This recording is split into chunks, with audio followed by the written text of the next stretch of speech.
What is up? This is Blake Weiland, the host of the Tone Mob podcast, bringing you another video version of the show. Yes, we're back with a video version, and a video version would insinuate that there is an audio version. Guess what? There is, and it's been going since 2015. So if you prefer audio podcasts the way I do, you can go to Apple, Spotify, wherever, and get the audio version of this show. There are 400 plus episodes there, plenty to dig through, lots and lots of really excellent guests like this one. Today, I'm talking to Markus Reeves of Reeves Electro. Reeves Electro is Markus and his daughter Izzy. They make the raddest pedals. They're so cool. The internals are absolutely jaw-droppingly gorgeous, point-to-point, hand-wired. It's really, really, really cool stuff. And if you appreciate the art of pedal making, you'll really appreciate the Reeves Electro builds. They are absolutely stunning. Markus is a great guy. He's been on the show before, and we discussed a lot of stuff and how they got started and all that jazz. We're back on for an update. He's got some big projects coming up and things he wanted to let folks know about, and I said, come on, Markus, let's do this thing. So we're here. Let's get into this episode with Markus Reeves of Reeves Electro. Here we go.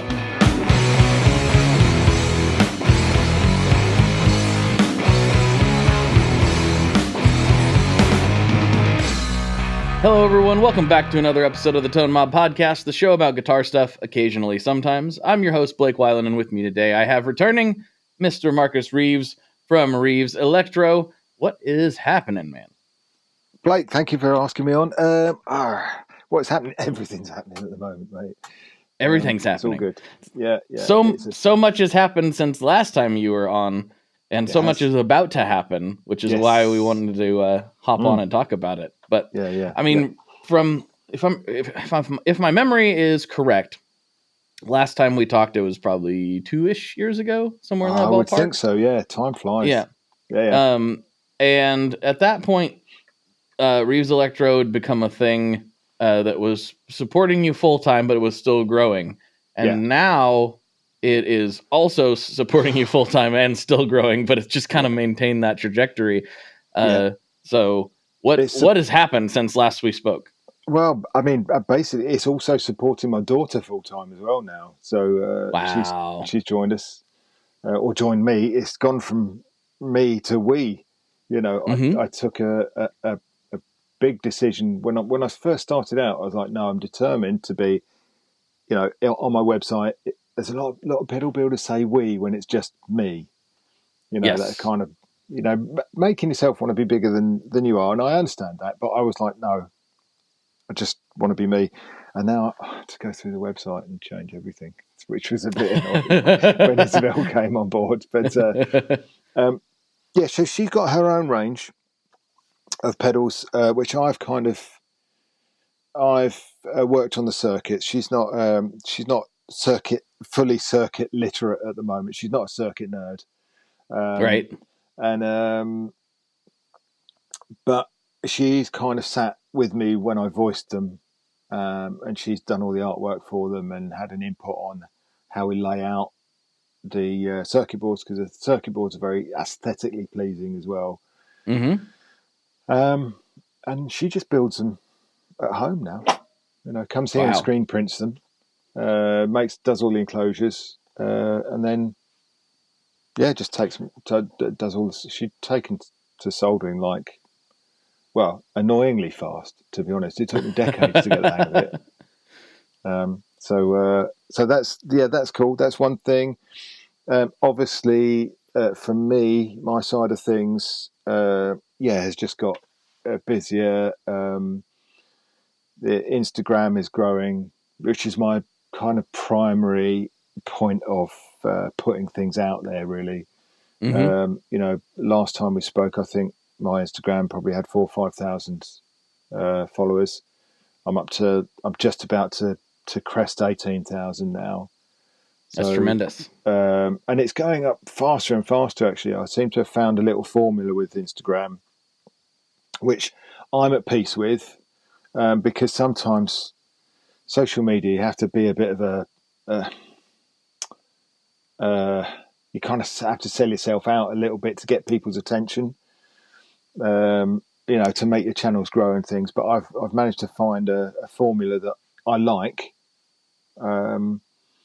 as far as sort of to look at and to listen to and to see, and it seems to grow the channel. So that's cool.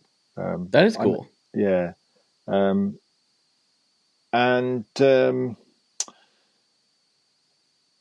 got to the point where this workshop is too small. It literally, when I start one task, I have to clear a space, because just all the workshops are starting to get full up, and I move something somewhere to do one job, I have to move that stuff back to do the next job, in the space where I've moved the stuff to. So it slows things down. Mm-hmm. And I'm determined not to, because I work, the workshop is in our garden. Okay. Mm-hmm. And I'm determined to not let it encroach in the house, in our personal lives, because I'm sure you're have a very similar feeling to that when you go to the shred, Mm-hmm. that's where work is. Mm-hmm. So we're moving workshop, and we're actually moving house as well, and the workshop is actually in the garden there. Oh wow! So you're moving life. Yeah, absolutely. Only a couple of miles down the road, but yeah, absolutely. Bigger house. Well, not much bigger actually. Just a slightly bigger garden and a bigger workshop was pretty much the deal breaker. And the workshop itself is fairly run down, and obviously the logistics of moving a business like this that's so hands on is, and there's no spare bodies to continue. Some bigger businesses also will pull out a couple of people and say, right, you're in charge of the move while production carries on. Mm-hmm. If I'm in charge of the move, no production carries on because that's it. So it's a tough one, really. Yeah, that's the thing that we've briefly spoke about this before I came on, but basically, I kind of went through lots and lots of like ideas about how we're going to do this, and all of them were very slow because it was about cash flow, Mm-hmm. So I'm going to do a crowdfund, basically. Okay. But, kind of a crowdfund. I'm going to do. I used to do waitlist Wednesdays where people would be able to order on a Wednesday. Everything would be up, unlimited numbers, and they could order for 24 hours and get what you want, rather than it be me drop 10 at a time, which I normally do. And I thought, I could do one of those. I could do that again, because that obviously raises quite a lot of money towards towards actually redoing the workshop. And it kind of grew, and that was the idea. And then Sarah, she suggested, well, why don't I do some sort of perks that go along with that, like a crowdfunder. So we're going to do builder pedal days.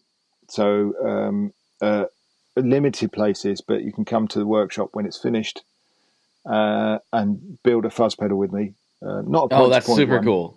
but one like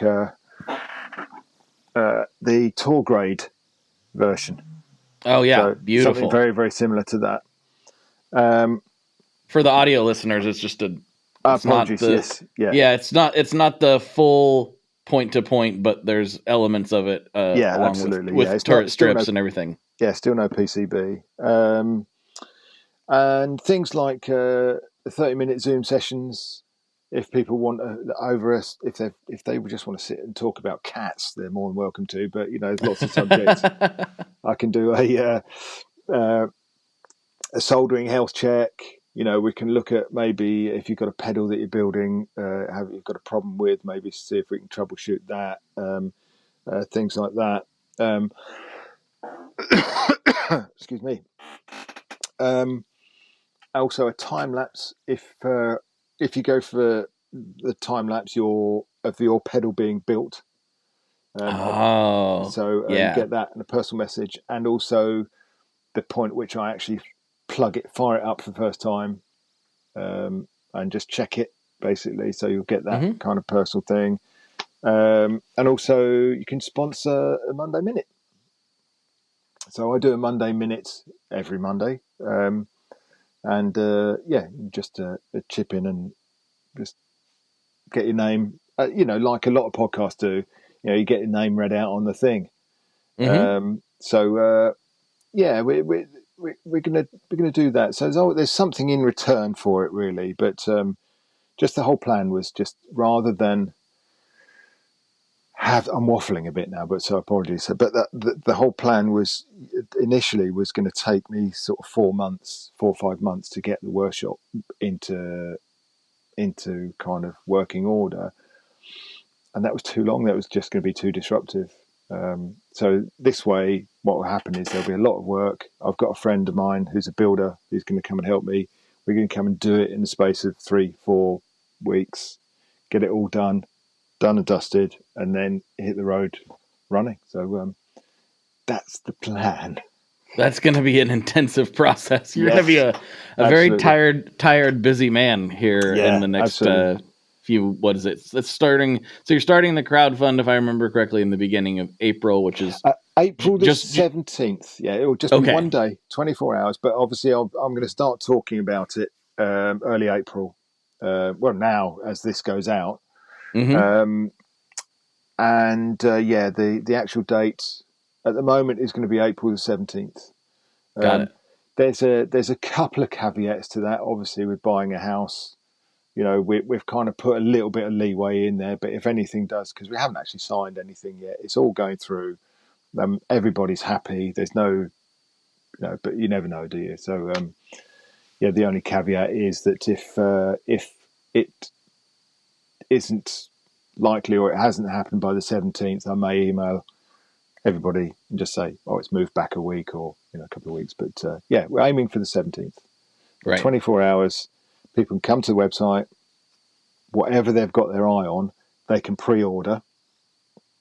Obviously, the fulfillment of that will be a little bit further down the line. As with the Waitlist Wednesdays, it was sort of up to 2-3 months.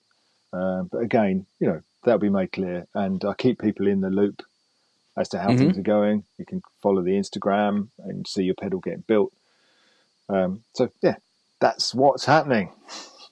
I can kind of relate to a lot of this because there's especially kind of midway through last year, we actually really considered moving ourselves. I'd like to get out into a more rural area where I can have a proper shop to work on my cars and things like that. Oh, cool. And, and also this, but the big wrench in the gears was actually trying to figure out another shred shed. Because this is where I work, and work has to happen every day. So it was kind of a weird it was a weird thing to have to consider. I have to build another studio.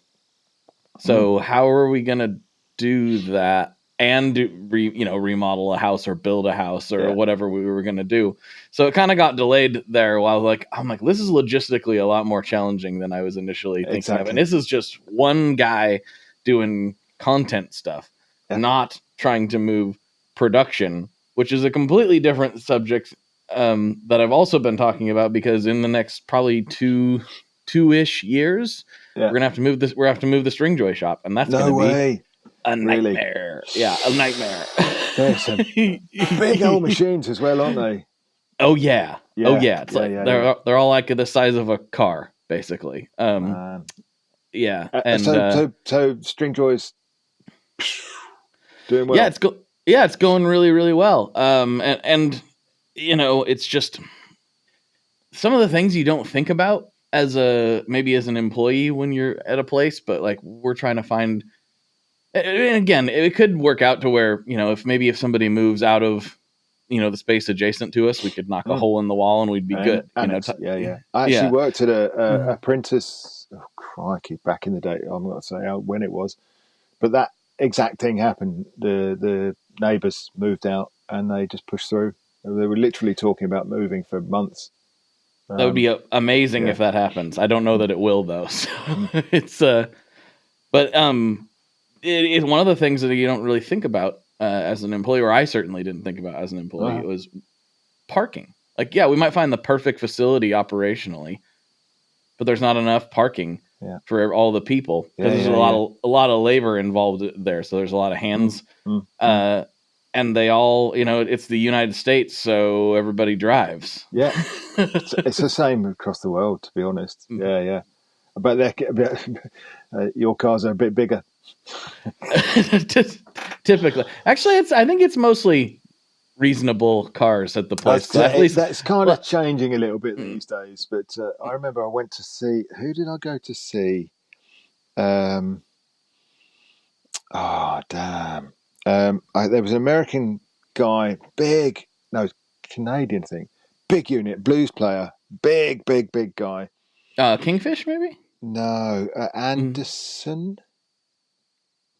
Anyway, he it was his first time over in the UK, and he'd kind of gone to get a rental car, and he was like, "Yeah, I'll get." He just went down the list and went, "Oh yeah, I'll get a medium sized."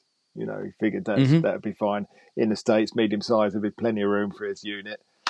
So he got to the rental place, and he's like, English medium size is quite a lot smaller than American. And he was stuck in it. Yeah. So, I'm short, so like a Mini Cooper's fine with me. I don't. Oh, yeah. Cool. Yeah. I fit in there as well. Yeah. I mean, width is a little bit challenging sometimes, but I'll figure it out. Yeah. The Mini Coopers though, you see them next to the original Minis.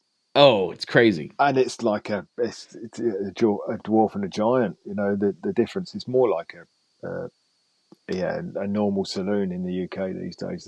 The Minis than the little Minis were. Oh, the little ones are they're like go-karts. Madness how small they are. Yeah. My wife really wants one. She wants if I ever get to work on cars again, that's what she wants for her cool car. She wants a Mini Cooper. Sweet. Yeah. Which would be a fun build and quite different than what I'm used to working on. What's muscle cars and stuff. What's your kind of what's your thing with the cars then? Is it rods or? I like muscle cars. Muscle cars. Okay. Yeah. I grew up with working on muscle cars. I have a '69 Camaro that my dad and I built. Do you know what the SS? Yeah, Camaro's. I'm a bit of a muscle car fan as well. So that's kind of my. That when someone says a muscle car, that's what I'll see. Is a Camaro. I'm not. I love a Shelby, but they're kind of left field.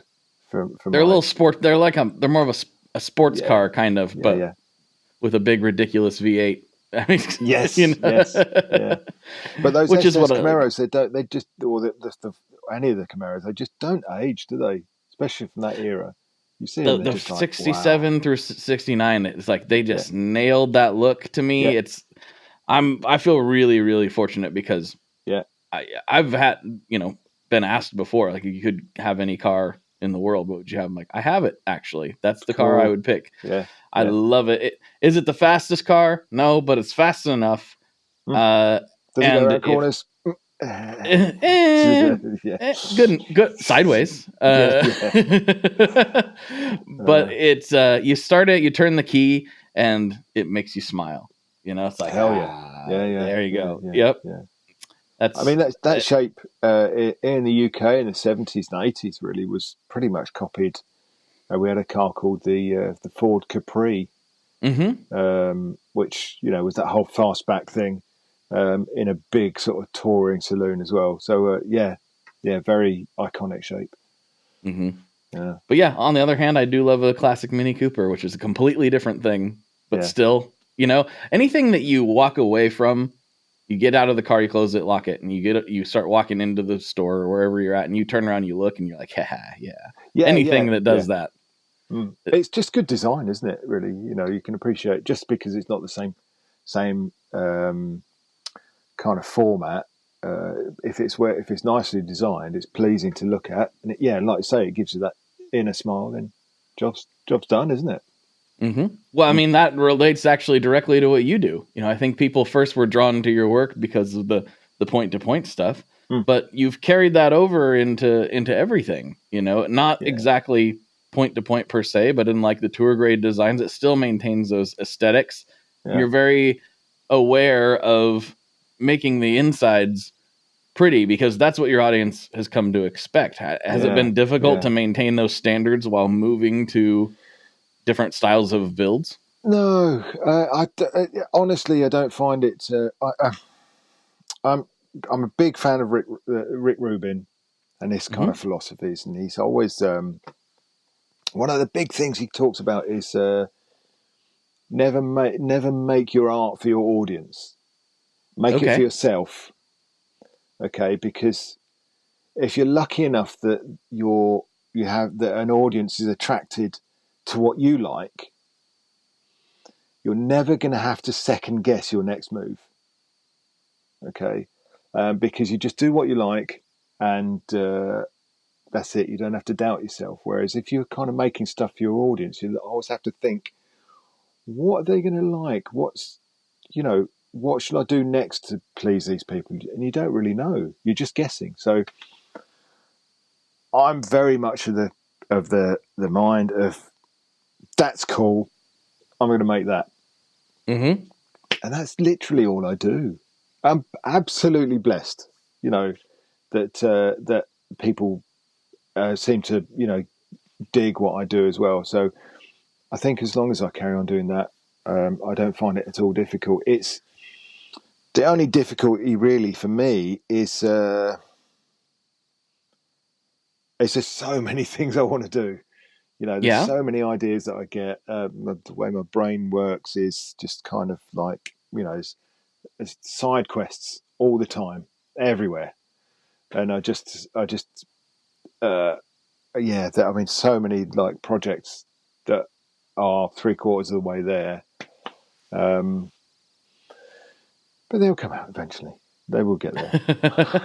Yeah. So most of your stuff has been, I guess it's some sort of gain-based thing as far as players think of things. Yeah. Drive, fuzz, boosts, things of that nature. But I imagine there's always something else rolling around in there. Have you toyed with modulation, or what are your thoughts there? Maybe a trem. Nothing. I mean, there's nothing that I've sort of breadboarded it, to be honest. But I've never used a lot of modulation, to be honest. I love a tremolo, harmonic tremolo. I'm getting into. I've got the jam pedals, Harmonious Monk, which is the one with that pedal show. That's a lovely pedal. That's about the only modulation I use. I'm not a fan of chorus. Chorus is kind of my kryptonite, if you like. I've just it's too pretty. Too pretty. Yeah, just too pretty. I'm not. No. So yeah, probably just drive, just different flavors of drive. There is such a wide variety. It's like a red wine. I always say, drive and fuzz, especially fuzz and drives. They're like red wines. It's just on the surface. If you just kind of look over the precipice, it's kind of all the same. But actually, when you get down there and dirty, and you suddenly realise that it is just never ending. I've recently picked up. Oh, it hasn't arrived yet, actually. But there's a circuit that I've been looking to get hold of. It's the Maestro FZ1B, which is a silicon. Yeah. And there's two versions of that. There's a two transistor version. There's a 4 transistor version. Now I've heard the 2 transistor version, and it's not there's nothing about it that really gets me going. But the 4 transistor version is quite a thing, and they're super rare, not particularly sought after. People confuse those terms sometimes. Rare is not necessarily sought after. They might be rare because they weren't initially sought after. Exactly. Yeah. Yep. Mm-hmm. But I've got one coming in. I found one on Reverb a couple of days ago. It's on its way in, and that's a circuit that I'm really interested in. And the Gibson schematic on the back of the lid. Okay, it's got names for all the transistors. It's got input gain stage, impedance match stage, fuzz stage, and squelch.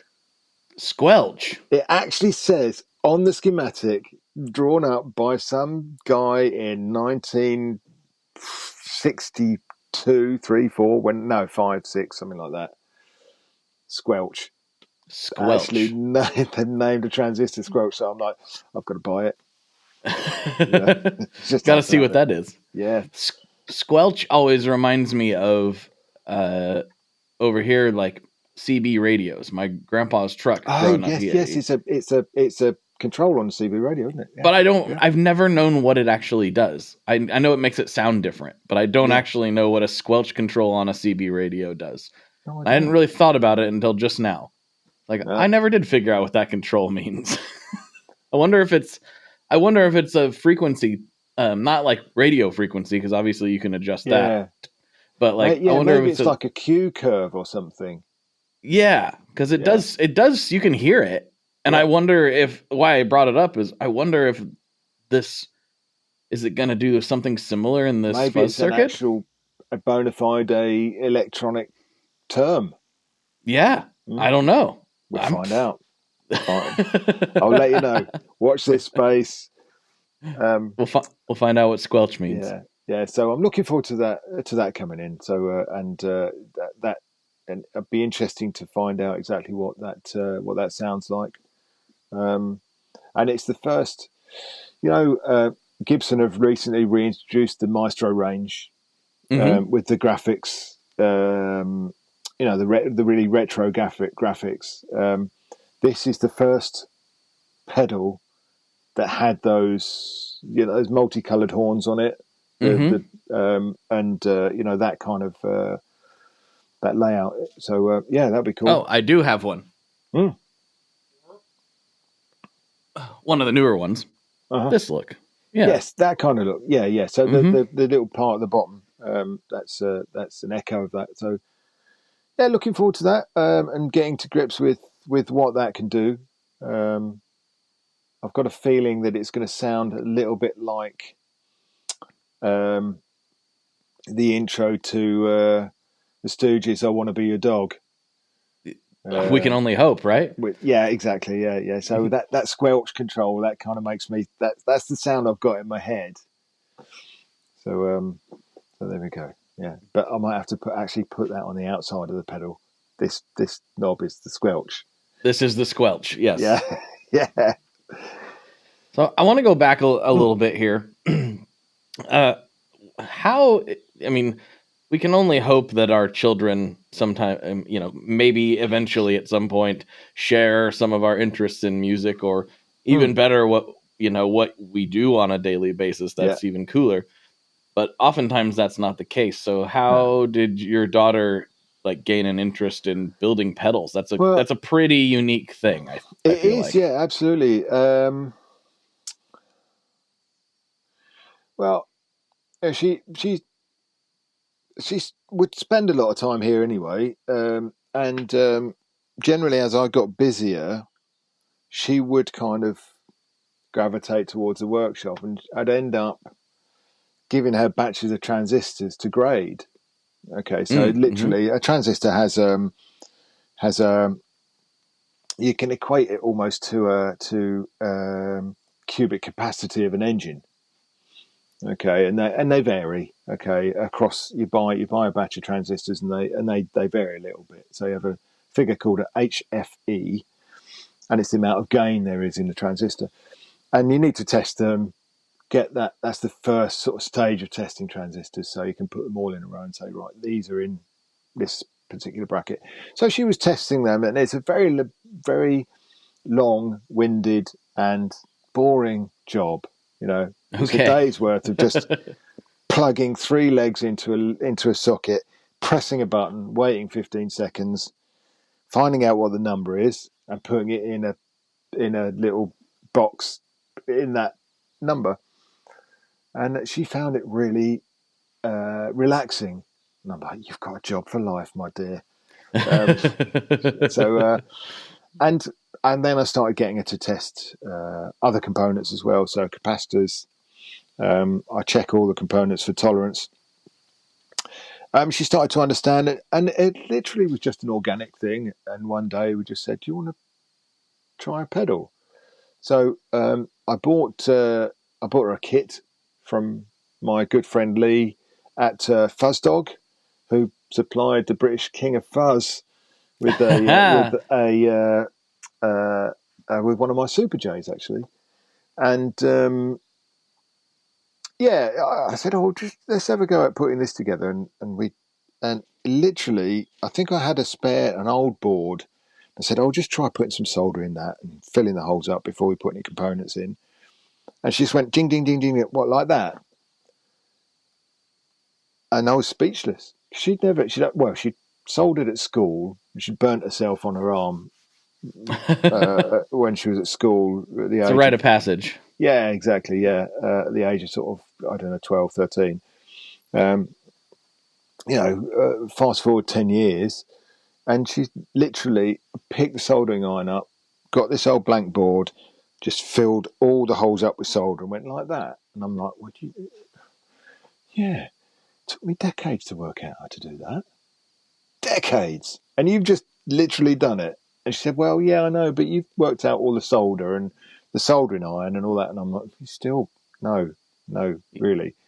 You can start making pedals tomorrow, Mm-hmm.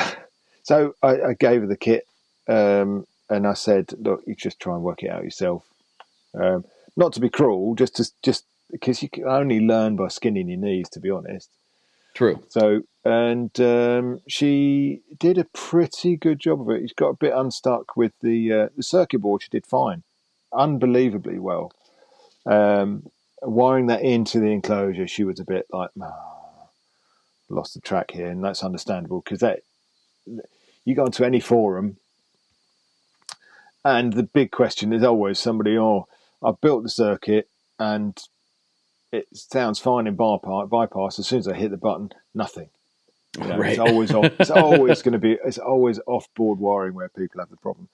So she just took to it so naturally,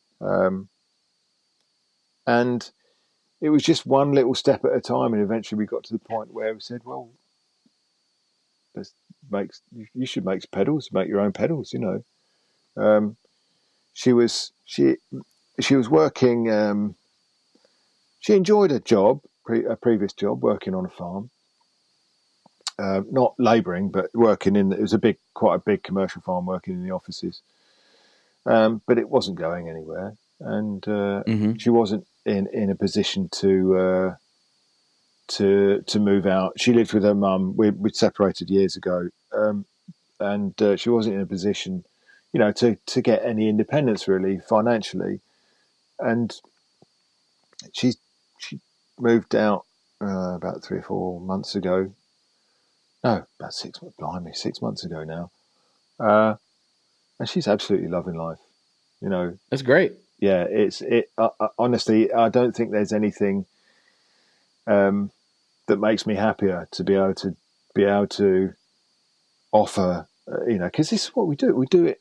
We work to provide for our family, don't we? That's 100%. That's absolutely what we do this for, and to have that, writ large every day when I see Izzy is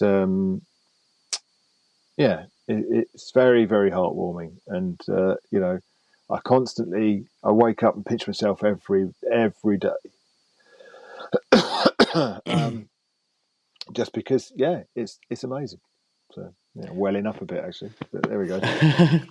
I mean, it is a wonderful thing, and it's not something that I really thought it would ever happen. As a younger, in my 20s and things.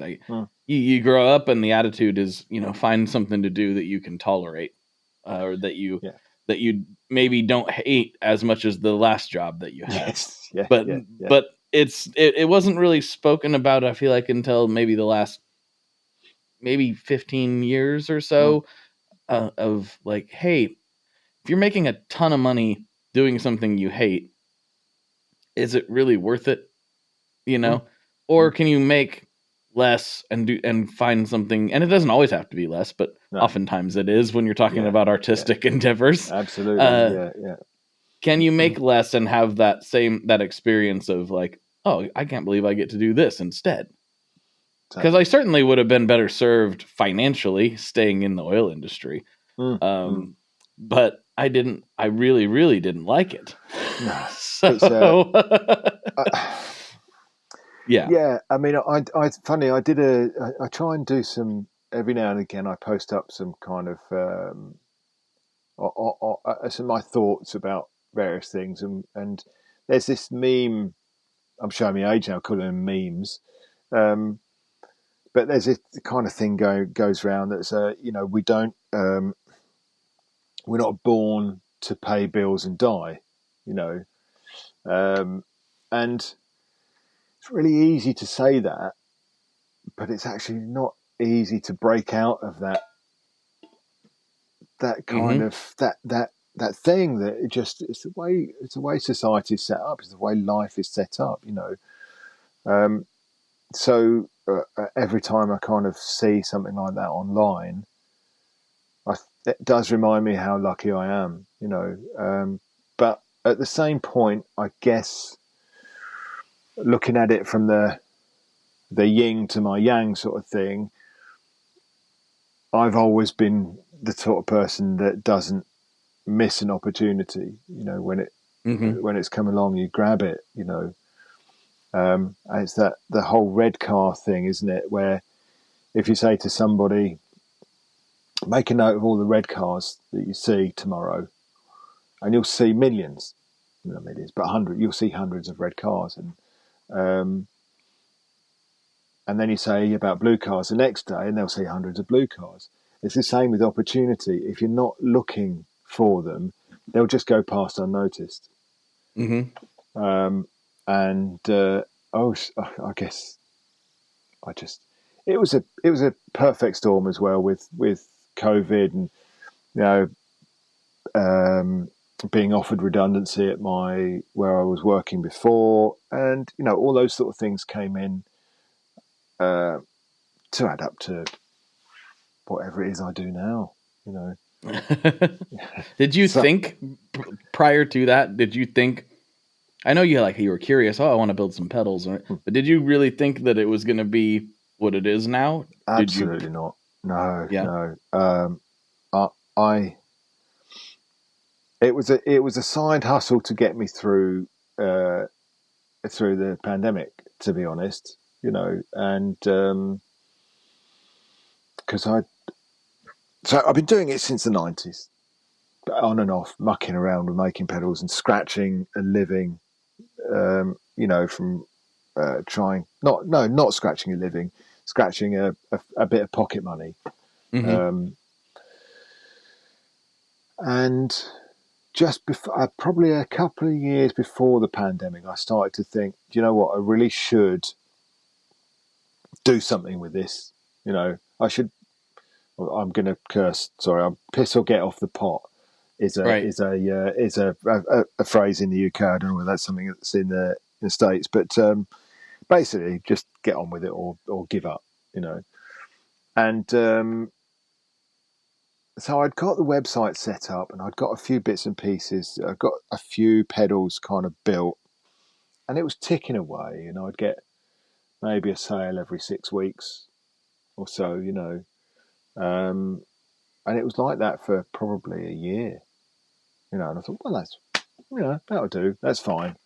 I can do that. At weekends. And then the pandemic came along, and everything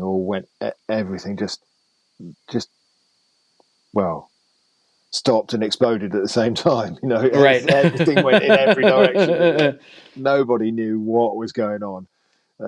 Commercially, you didn't know what was going on. Socially, you didn't know what was going on. Financially, you didn't.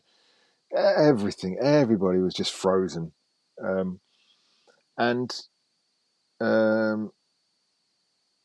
Brian Wampler it literally was the seed of all of this. He posted, I think it was a post on Instagram. He said something, he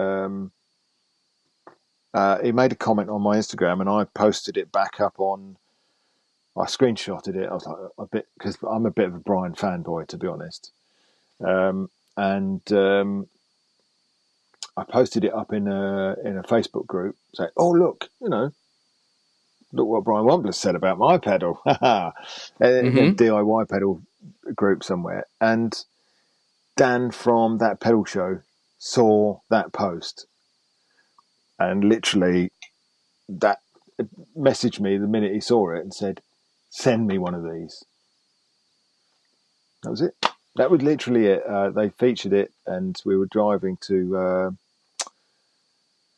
on vacation to a little cottage we'd hired, and my phone just kept going ba-ding, ba-ding, ba-ding, ba-ding, ba-ding, ba-ding, all the way there. And when I got there was just hundreds of orders on the website. Literally, I'm not joking. I went from 1 or 2 every 6 weeks to 3 figures in a space of 3 hours. That had to have been really exciting, but also like I myself, I need to go back home now. yeah. It was I say that, but because the pandemic was in full swing, I had the time because I was furloughed off work. So I did actually have the time to start going, right, okay, let's get on with these. PayPal didn't help. Froze my account because suddenly there was this massive spike in turnover, and they sure do that. Oh boy, absolutely. I dropped them as soon as I got to the point where they said I used them for a couple of years, and then probably about 18 months, and they put a rolling 3 months hold on your account. So the money goes in, and they hold it, and then release 90 days later. And I said to them, right, all the conditions that you put on at the beginning, I've met. Can you release this hold? And they were like, oh, well, we'll let you have 30% of your money straight away. And I said, you can do one, PayPal. Sorry. Took it straight off the website. Well, it's really unfortunate because so many, especially gear people, use PayPal kind of as their sort of like their slush fund. Like they'll buy and sell and just keep it all in PayPal. I know plenty of guys that do that. Yeah, which I understand. It helps you keep your finances kind of separate, so you're not overspending. PayPal, it's a double-edged sword because like they from a business perspective, you want to be able to accept that money from people who have reserved those funds to do fun gear things with. It's a thing, But if they're holding things for 90 days, I mean, we don't even give 90-day terms to big retailers. No. You know what I mean? Absolutely. Like, we don't do terms typically at all, but let alone we've been asked for 90 before, and it was like, we're not your bank. Yeah. Like, that's what I said to them. I mean, and I just thought it's rude and it's arrogant, and I'm doing this because I moved out of the corporate environment, and I'm not going to entertain big corporate. If I can, then I'm going to drop them. And I know there's a lot of people that said, "Oh, that's a mistake," because, like you say, it's people. There's a lot of pedal buyers that will have a little fund in there, and they're like, "Oh, how much have I got? I've got my eye on this. That's X amount. I've got Y amount in my PayPal. I'm going to stick these 2 drive pedals up on reverb, get the PayPal up, and then I can buy that. I know exactly that's what people do. But I'm just not prepared to line PayPal's pocket after being like that. Well, I think what a lot of people don't realize, and I'm saying this as somebody who only kind of understands this, but in financial businesses like that, I learned this through insurance actually, but it's the same thing with PayPal. They have your money, and the longer they can hold on to it, the more they make off of it, because they don't just take your cash and sit on it. No. They take your cash and they invest it. They gamble with it. And they play around with it, and they try to make money on the money they hold. So the longer that they can hold on to your cash, the longer they get to potentially make money every single day on it. And so I know that some of this is done in the name of fraud protection, and I've had PayPal help me out with some fraud stuff before, and they were very good about it. But I've heard of so many people having this exact same thing happen, where they freeze your account, and it's like, that could be a death trap for a small business. Well, absolutely. Luckily, the pedal community is so cool. I've got to say, I wasn't able to buy the stuff to make these pedals. So I had to email people and say, look, everybody that had ordered, I had to say, look, this is what PayPal have done. I'm trying to work through this, so I can buy your stuff, because it's just gone crazy. So anyway, that's a thing from the past, and I'm so lucky, so lucky, to have, I guess, learned those lessons when there wasn't too much at stake. Whereas, it has got to the point where it's become a lot more like logistical. With Izzy on board now. So yeah, the workshop thing, that's the future. Yeah. Moving from the past, I'm looking forward to having a space that is 3 times the size of this. That'll be really nice. Yeah. Do you ever see yourself hiring anybody who isn't Izzy?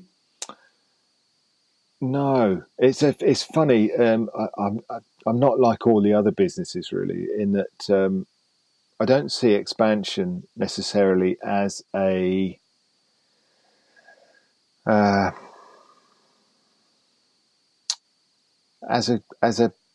goal, really.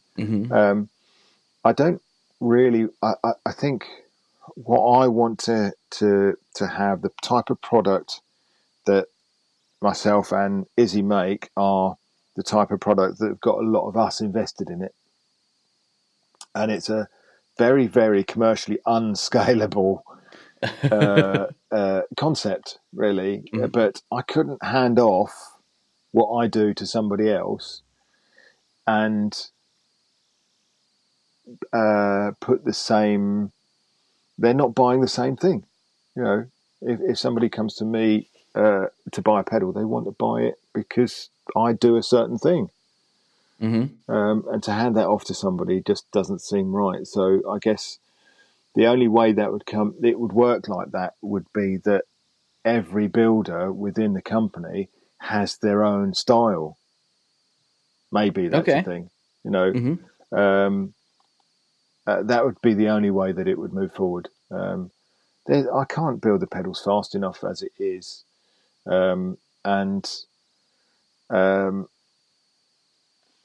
It works as it is. So yeah, I don't know. I'll cross that bridge. That's question too hard. It is an interesting concept, right? Because businesses, especially small businesses like yours, and most of the people I talk to, it isn't necessarily the big corporate thing of ever expanding, ever growing, ever increasing. Is it first of all, at some point everything has to start pulling back. The biggest companies in the world will eventually have to pull back because of natural forces or governmental forces or something. Or things are always changing. Always. Yep. consumer tastes, whatever. So the idea that can happen forever is kind of ridiculous. But also, when you're talking about businesses, it's time to go. Another interruption. I'm sorry. Yeah. My wife is quite insistent about this gig, so it sounds like all right. Hey, let's hang it up. We'll pick this up another time here. We'll take a pause here, listeners. We're almost at the end of the main episode, so. Markus, welcome back. We had, we're just gonna pull back the curtains and let everybody see what's going on here. You had an unexpected gig, slightly miscalculated. Yeah, it was not so much as unexpected as just me being terrible at timing. To be honest, I thought I had another hour, and then Sarah was banging on the door. We've got to go. Well, she came in. She did. And yes, we got there in plenty of time, but it would have been yes. So, but it didn't go very well, regardless. What kind of gig was it? What was happening? It's just an acoustic gig. I was playing in a band pre-COVID, and that kind of went the way of a lot of bands did in COVID, and kind of disappeared. Everybody. Kind of just got either despondent or, well, my drummer broke his leg, actually. God bless you, Mark. And he's not playing now. It was bad. It was a spiral fracture. And, oh, wow. Really quite bad. Taking his bins out, he slipped dry. He literally just tripped, caught it wrongly, and it just... No! Not even a cool story. Didn't even get a cool story out of it. No, not even a motorbike involved, and he's what I would say is a lifer. He restores vintage drums. He's a session player. He lives and breathes drums, so he really struggled with that. Anyway, I digress. So I've just gone back after COVID to playing the occasional acoustic gig, and which I used to do a lot of, and I kind of went, to be absolutely honest, I went into last night a little bit overconfident. Literally, I got this. Started playing songs, and I'm like, what's the first line? And literally, it was like that all evening. I was like, just always trying to play catch up with, it wasn't flowing, and I was thinking too hard about the songs for them to actually come out naturally. So it was one of those gigs that it was just like, you're getting to the end of it, and that's all you really want to do is get through it. So but it was, the crowd were still, pretty cool. They're all quite drunk, so it didn't really worry too much. Yeah. Well, that helps. They won't remember then. It'll be fine. Oh, yeah, absolutely. We freeze for a second. Yeah. I said they won't remember it. So it'll be fine, right? Yeah, absolutely. Yeah. So anyway, moving on. Moving on swiftly. Yes. So was that your first? Wait, well, let's not move totally on. Was that your first gig back? Like, was that the first one? No. I've played a few. We have in the UK. There's quite there's a little network of kind of folk clubs that I used to be quite heavily involved with, and not necessarily play. I don't play folk music, but they're very accepting crowds, and they're quiet. There's listening crowds with acoustic. Sometimes you go and play cafes and bars and things like that, and everybody's chatting away, and it's fine. It's a social evening. It's a type of gig, but I do prefer to be able to play with the dynamics. Whereas when it's noisy and acoustic, you kind of have to keep playing loud. So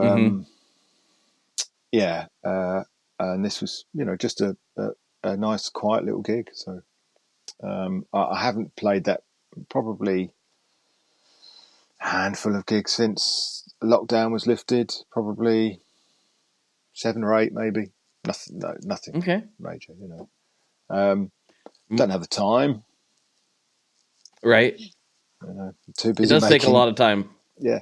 Too busy working at the other end of the spectrum. Acoustic here and fuzz, loud, nasty, high watt cranking, pedals on the other end of the spectrum. So, yeah. So with that in mind, I don't think we've ever really talked about your musical taste. We talked about how your company came to be and all that, but yeah. what kind of things do you listen to? What did you grow up listening to? What are you into? Massively eclectic. My dad was a huge jazz and gospel fan, actually. Not particularly a man of faith, but he loved gospel music regardless. And there's something about the spirit that all the gospel records that he had were. I've still got quite a few of them actually. Were very, real, true, old school gospel, where it's real heart, real energy. Yeah, and lots of jazz as well. My mum she loved the Stones, Simon and Garfunkel, kind of classic 70s, 60s and 70s stuff. And I kind of grew up listening to sort of FM radio music. And then at the age of 12, I heard a band called The Jam, who are a kind of UK new wave, kind of mod punk kind of thing. And it changed my life. It literally that day. I remember this now from our first episode. It's coming back to me. I remember The Jam were massively important for you. Yeah, absolutely. It still is. And the founder member, a guy called Paul Weller, has not stopped being creative and changing his and just changing through his career. He's been at it 50 odd years. 50 years. Oh, I don't even want to admit to that. But yeah, and just he's really inspirational to me. I don't know whether you can hear the cat purring. I can't hear him purring, but I see the tail pop up once in a while. There we go. Yeah. What's the cat's name? Woody. Hey, Woody. Yeah. How you doing? We have Woody and his brother Buzz. Nice. I like and that. If we had another one, we'd probably call it Stinky Pete. There you go. I like it. Which is a Toy Story thing, if anybody doesn't get it. So, yeah. He comes and sits more in the winter, because when the heater's on, because the heater's right under my workbench. So he literally comes and sits on top of everything I'm doing, because that's where it's warm. He doesn't like me. That's right. He's just likes that it's warm. Off you go, mate. There we go. Right. Yes. So yeah, and then that kind of the Paul Weller thing. He in his early career, he wore his influences on his sleeve. So there was things like the Kinks, the Who, Small Faces, Humble Pie, and that kind of led me to listen to them, and then through the Small Faces, I discovered the Yardbirds, and then I discovered Jeff Beck. Then through Jeff Beck, I discovered Eric Clapton. Through Eric Clapton, I discovered Then I discovered Jimi Hendrix. Through Jimi Hendrix, I discovered, and it just opened the whole world for me. So, yeah. And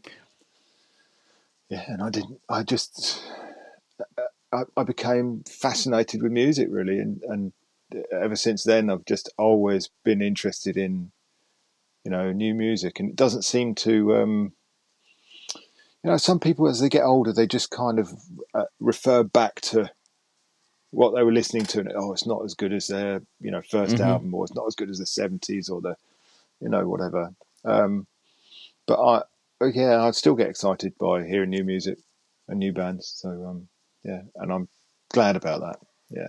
Who are you into these days? Who have you discovered recently?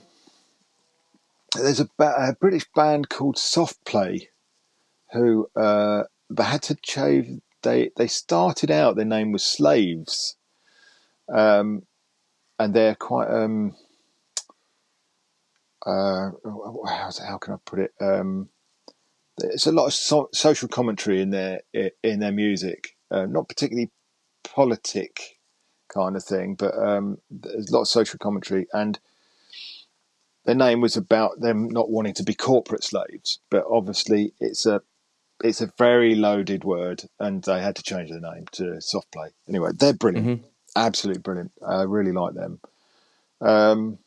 Idols, Idols, huge on a band called the Idols. They've been out for a while now. Another band called Soft Leg that I really like. Soft Leg, never heard of them. Sorry, no, not Soft Leg. What I'm talking about, Wet Leg. Wet Leg. Now I have heard of them from Richard, and I was like, interesting name. Yeah, let's not go into it.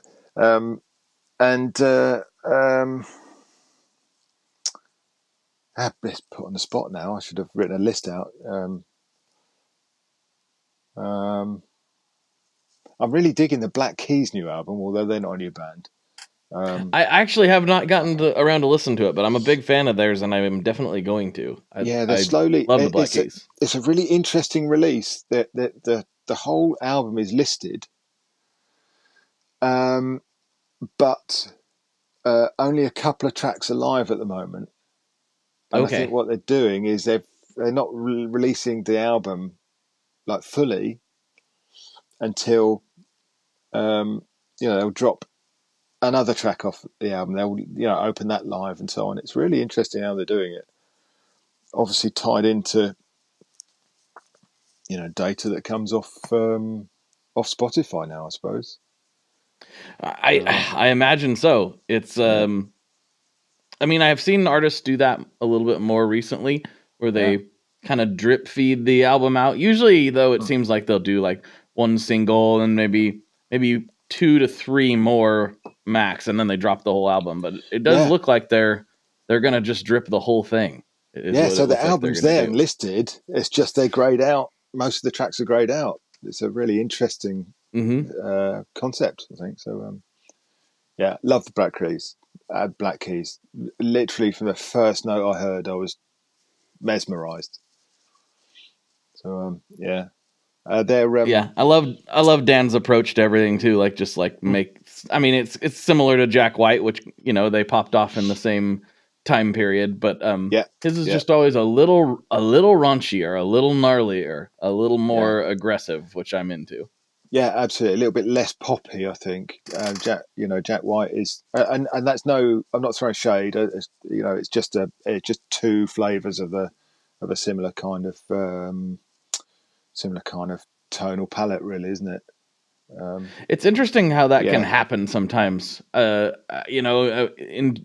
a few, I don't know, maybe it was 3-4 weeks ago on Chasing Tone, we were discussing the origins of like punk and metal and heavier music and how a lot of it comes from the UK. And then we got a lot of messages in, and it was interesting, especially with punk rock, how different, at least it seems like around the same time, different cultures around the world all kind of developed some sort of punk rock sensibility, sort of independent of what was going on in other countries until anti-progressive music. It just became it was slower to travel, so it's really hard to know like who was first and who inspired who and who did what. But with punk especially, it's weird how all those scenes developed independently of each other, kind of coming to the same conclusion. It's funny. I had a chat with Richard Oliver after that episode, actually, because I think he was talking about the Kinks as well, and I sent him a link to a Kinks track which was released about 6 months before Iggy and the Stooges' first Raw Power album.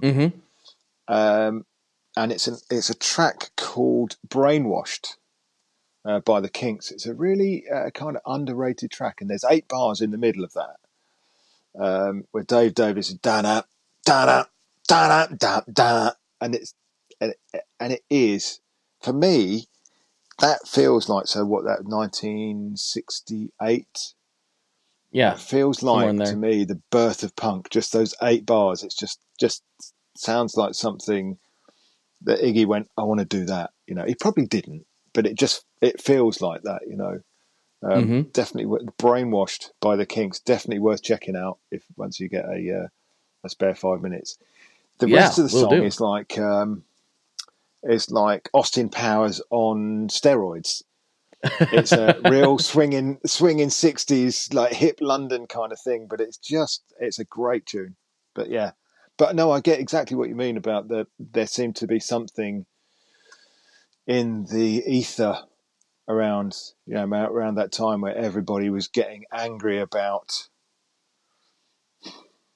kind of everything, really. But everything, music, music was the kind of I think was the expression of that.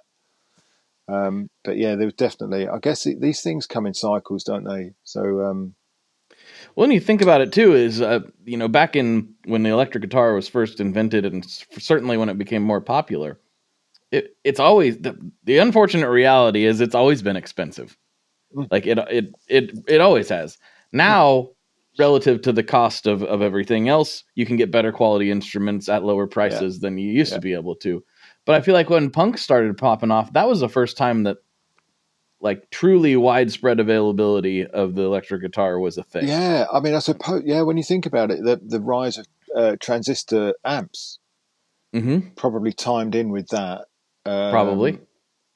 Because before then it was really just valve amps. I mean, there were transistor amps, but it was, manufacturing kind of shifted a little bit, didn't it? And numbers became a bigger thing where where they're making lots of the same thing, and so technology. It's the same thing, isn't it? We guitarists have kind of ridden on the wave of other technologies, or guitar gear has ridden on the wave of other technology. So as PCB production and pick and place component, becomes a thing because they want to make millions of televisions, then that bleeds over into guitar gear. Same with things like transistors. They were made in their millions to make radios and heart monitors and medical equipment and blah blah blah, and we were just lucky that they make great fuzzes as well. Right. Yeah. One of the things that I always I'll post once in a while in some form or another is Walter Brannan, who was one of the inventors of the transistor and seemingly a real tool. Brilliant, but really doesn't seem like he was a very nice man. From what I can, he didn't like, and he didn't like rock and roll. Yeah, he made a quote where he's like, "That's my only regret about inventing the transistor was rock and roll," or something like that. Which absolutely. Well, I mean, you look at Link Ray Rumble. So good. But it was banned. It was so banned crazy. Banned for radio play because it was too. I think it was kind of just too salacious and too kind of. There was something about it that made people. I don't know. There's not even any words in it. That's the crazy part. No. But I think this is the. I would have loved to have been around in that time to have felt the awe at hearing electric guitar, because it must have literally been electrifying, because we've grown up hearing electric guitar. Some of the first music I ever heard had electric guitar in it. But if you're 17, 18, 19, and suddenly all you've heard is organs, brass, woodwind, piano, acoustic guitar, nylon guitar, and suddenly you're 18, 19 and someone plays you an electric guitar, it must have blown your mind. And I think we've kind of normalized that a little bit now. I didn't have that full experience, right? Obviously, I grew up hearing electric guitar all over the place, but growing up in a largely country music-based household. And don't get me wrong, there's definitely some ripping electric Telecaster solos in a lot of that stuff. But hearing a down-tuned like metal riff for the first time that definitely awoken something in my brain. I was like, this is absolutely, that's a guitar. I didn't know guitar could do that. And imagining what that was like, hearing Link Ray is a bigger departure even than what I'm talking about, from nylon string or big band stuff to Link Ray. It's like, whoa, that does kind of sound dangerous. What is he doing there? Yeah. I mean, Alan Freed was Public Enemy #1 for decades, wasn't he? He was the big rock and roll DJ back in the day, and he was playing all the rock and roll tunes and people going wild, listening to the radio, going literally crazy, hearing Elvis for the first time and Bill Haley, and the establishment didn't like it. They did not like it. It was going to lead to punk, And it did. They were kind of right in some ways. Well, there is that. Yeah, but who needs to be told what's right and wrong? That's right. I'm for it. I'm glad it happened. I'm glad they were kind of right about it, and I'm glad it happened. Yeah, we needed it. Absolutely. Well, man, I think we've officially gotten close to the end of the main episode, and sure, I've asked you the classic questions before, but I do have one question I'd like to wrap this up on. But shoot. before I do, again, the floor is yours to plug anything you want to plug, shout out anybody you want to shout out, or say anything you want to say to a few thousand people right now. Okay, no problem. Yeah. Well, first of all, if you're interested in my pedals, join the mailing list. That's how I get the information out to everybody about when the next batch of pedals I'm building is going to drop. They do go quickly, so you need to be on the mailing list really to know. So go to www.reeveselectro.co.uk and all the information is there. There'll be a pop-up when you get there. Just fill your name in, literally your name, email, off it goes.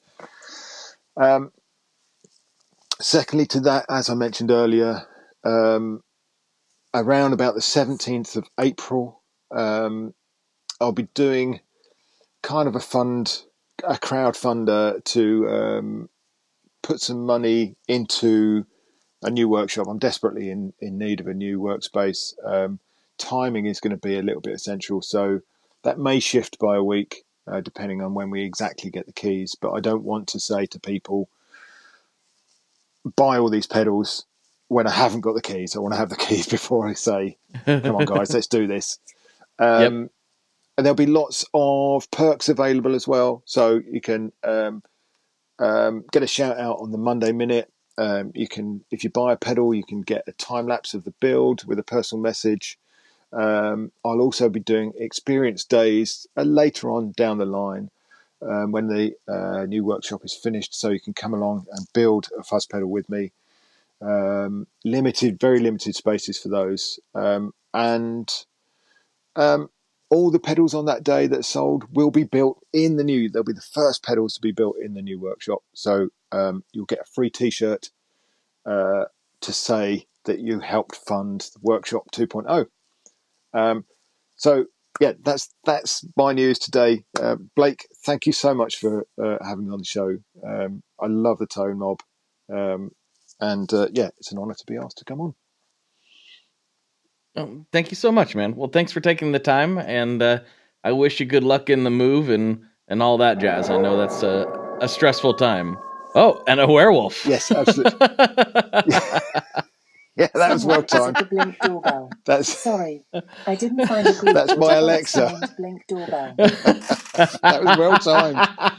So, that was perfect timing. Yeah. I'm leaving that in. That's hilarious. That's our Indian food probably just arriving. So but that's good. Well, so after the Patreon, I'll be getting stuck straight into that. So well, that's beautiful. So that does lead into the last question I wanted to ask, since it's we already talked pizza, but the UK gets a lot of flack for its cuisine, or in some people's estimation, lack thereof. But I know that I very much enjoy some British food. I've been over there before, and we have some decent representatives of the style here in town. what would you say is like an underrated piece of British cuisine that most people overlook? I would actually say fish and chips, proper fish and chips. Done right. Yep. Yeah, absolutely. With the real nice, fresh cod and a really crispy batter. And properly done chips. There's nothing like it. It's so good. Delicacy. Yeah, it is good. Yep. And I have to reiterate to the Americans, you can't go to Applebee's and have this experience. Like it's a place and time situation. I'm really spoiled. I have 2 excellent options very nearby. Brilliant. That competes with the things in the UK. And I gotta say, a lot of Americans are afraid of it, but you gotta do a little drop of malt vinegar on it here and there. It really takes it over the top. Yeah, I mean, I think American food is very really flavorful, and it's like, if you're going to get a hot dog, you want a world on it, basically. Right. Sometimes chili dog, you want the pickles, you want your cheese, you want your the everything. I think fish and chips is kind of geared back a little bit, and it kind of seems like that could be really bland. But there's just something about it. All those flavors just work perfectly together. So yeah, and it's generally a coastal thing in the UK. So you go to coastal resorts, and that's where I suppose traditionally, because the fresh fish always came in at the coast. So that's making me hungry now. That is fish and chips. But I've got Indian food coming. So who can't really. You can't argue with that. No. Well, Markus, thank you so much for hanging out. We'll go ahead and wrap this up and slide over to Patreon if that works for you. Yeah, and we get really deep in the weeds. We'll do something weird for sure. That's what we do. All right, everybody. For Markus, this is Blake, and as always, folks, good luck and good tones. All right, folks, I hope you enjoyed this episode as much as I enjoyed the conversation. And if you need more, guess what?